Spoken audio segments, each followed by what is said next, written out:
Eran las 11:30 de la noche cuando Martín entró al edificio vacío de la Facultad de Periodismo. Las luces fluorescentes del pasillo parpadeaban como si llevaran horas sin mantenimiento y sus pasos resonaban en el eco frío de los muros. Llevaba una mochila colgada al hombro y un termo de café casi vacío. Aquella noche no pensaba irse hasta terminar. El encargo era aburrido, transcribir una entrevista de hace más de 20 años para el archivo digital. El profesor había dejado una pila de viejas cintas de casete en una caja, todas etiquetadas con fechas y nombres.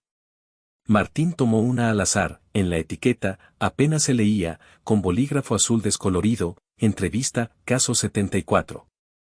Se instaló en la pequeña sala de grabación, un cubículo insonorizado con paredes acolchadas que olían a humedad. Encendió la vieja grabadora de casetes, colocó la cinta y presionó el botón de play. Primero, un sonido áspero de estática llenó la habitación. Luego, la voz cansada de un entrevistador. ¿Puede repetir lo que vio aquella noche? La grabación siguió con el testimonio de una mujer nerviosa, que hablaba entre susurros entrecortados. Nada fuera de lo común. Martín bostezó y empezó a teclear en su laptop. Pero entonces lo escuchó. Un susurro distinto. Bajo, áspero, como si alguien hubiera acercado demasiado la boca al micrófono. No pertenecía ni al entrevistador ni a la mujer. Martín frunció el ceño, rebobinó unos segundos y volvió a escuchar. Ahí estaba, entre una pausa y otra. Martín. Se quitó los auriculares de golpe. El corazón le dio un vuelco. Volvió a reproducir el fragmento, apretando los audífonos contra sus orejas. Y ahí estaba otra vez, más nítido ahora, más cercano. Martín, no mires la puerta. El estómago se le encogió. Giró la cabeza instintivamente hacia la puerta del cubículo. Cerrada. Nadie. El pasillo afuera seguía vacío, iluminado apenas por las luces que zumbaban con un ritmo irregular. Se rió nervioso, intentando convencerse de que era una alucinación por falta de sueño.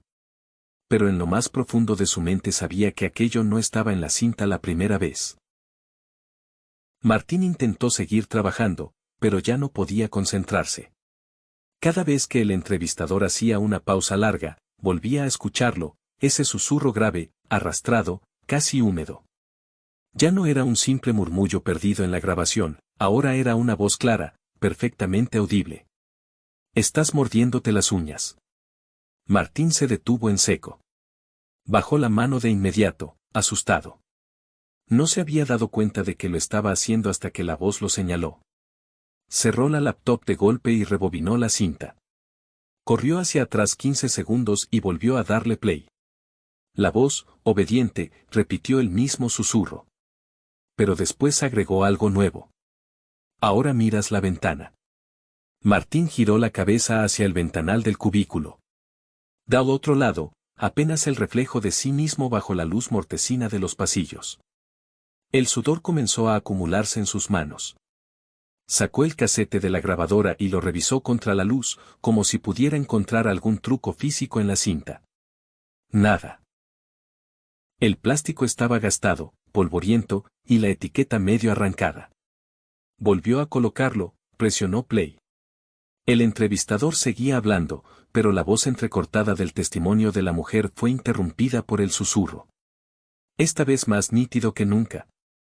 No respires tan fuerte, Martín. Sintió como la sangre le abandonaba la cara. Se llevó una mano al pecho, intentando controlar la respiración. El cubículo se le hizo más estrecho, como si las paredes acolchadas se inclinaran hacia él. La grabación siguió, y el entrevistador hizo otra pregunta. Pero antes de que la mujer pudiera responder, el susurro volvió, más urgente, más áspero. Ahora gira la cabeza. Martín, con la garganta seca, obedeció. Miró hacia su derecha. Nada. Solo la sombra de una silla vacía apoyada contra la pared. De pronto, la grabación se interrumpió con un sonido chirriante, el arrastre de una silla sobre el suelo. Martín levantó los auriculares. El mismo ruido retumbó detrás de él, en la sala vacía. El corazón le dio un salto. Se giró bruscamente. La silla que había estado junto a la pared ahora estaba a medio camino del centro del cubículo. Se levantó tambaleando, dispuesto a salir. Pero entonces la grabación continuó sola, sin que él tocara nada. No salgas todavía. La voz era tan fuerte que parecía venir directamente de los altavoces, no de la cinta. Martín retrocedió contra la pared, con los auriculares colgando del cuello.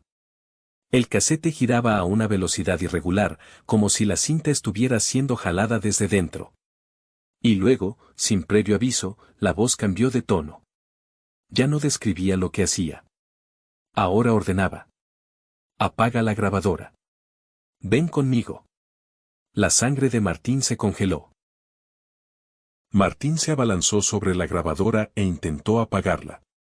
Presionó el botón rojo una y otra vez, pero el casete no respondía. La cinta seguía girando sola, más y más rápido, como si fuera a romperse en cualquier instante. El susurro volvió, ahora convertido en un rugido grave, distorsionado, como si la voz viniera de un lugar demasiado profundo para ser humano. Te dije que no miraras la puerta. Martín se giró de golpe.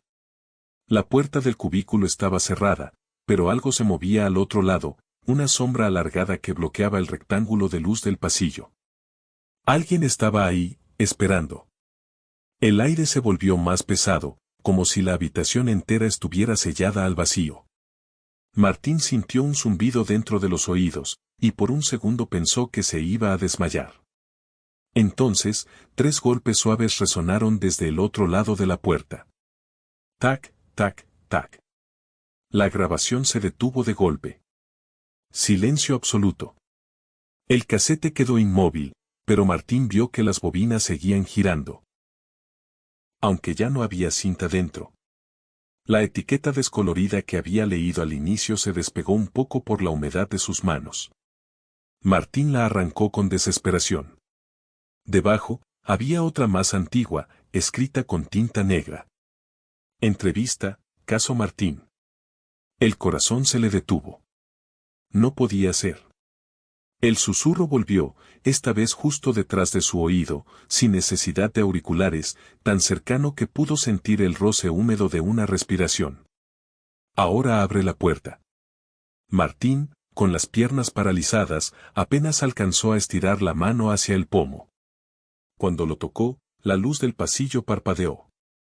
Y lo último que alcanzó a ver en el reflejo de la ventana del cubículo fue a sí mismo, sentado frente a la grabadora, con auriculares puestos, aunque él ya estaba de pie. Negro.